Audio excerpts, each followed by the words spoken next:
Hello গাছের লোকজন, আমার নতুন ভিডিওতে আপনাকে স্বাগত। আরোহী মিম এবং মিরাজ খানকে আপনারা সবাই চেনেন এবং তাদের নাটকে দেখেন, এরকম আমাদের দর্শক আছে। কিন্তু আমরা অনেকদিন ধরে শুনতেছি যে তাদেরকে আবারও এক করানো হবে এবং নাটক করানো হবে। আগামীকালকে একটি লাইভে এসে সবকিছু ফাঁস করে দিয়েছেন শাইলা সাথী যে আর কোনোদিনও মিরাজ খান এবং আরোহী মিমের নাটক আপনারা পাবেন না।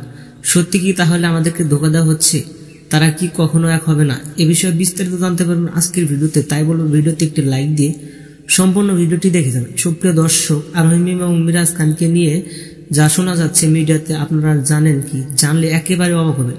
কালে একটি নিউজ দেখলাম আরোহী মিম এবং মিরাজ খান নাকি দুজন নাকি কিস করতেছে।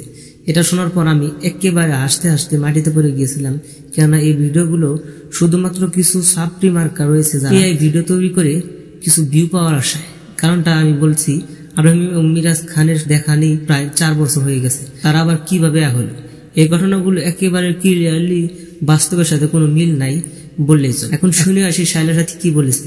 আরোহী মিম এবং মিরাজ খানকে নিয়ে যারা মিডিয়াতে তোলপাড় করে আছে তারা বলে জানে না যে আরোহী মিম মিরাজ খান কখনো এক হবে না। যার যার ভাব তার কাছে। এখন আরোহী মিম মিরাজ খানের কিছু পাগলা ভক্ত আছে, মানে তাদের জন্য জীবন দিয়ে দিতে পারে। যেমন গত পরশু একটি ভিডিও আপলোড করেছিলাম আমি, সেখানে সাহেব বিশ্বাস নামের একজন ভক্ত কমেন্ট করেছে যে আরোহী মিম এবং মিরাজ খান ভাইয়ের দুজনের নাটক দেখি, তাদের নতুন নাটক আসে না বলে 4 বছর আগের নাটক দেখি। তাদের জুটি বেশ জুটি, তাদের নাটক চাই।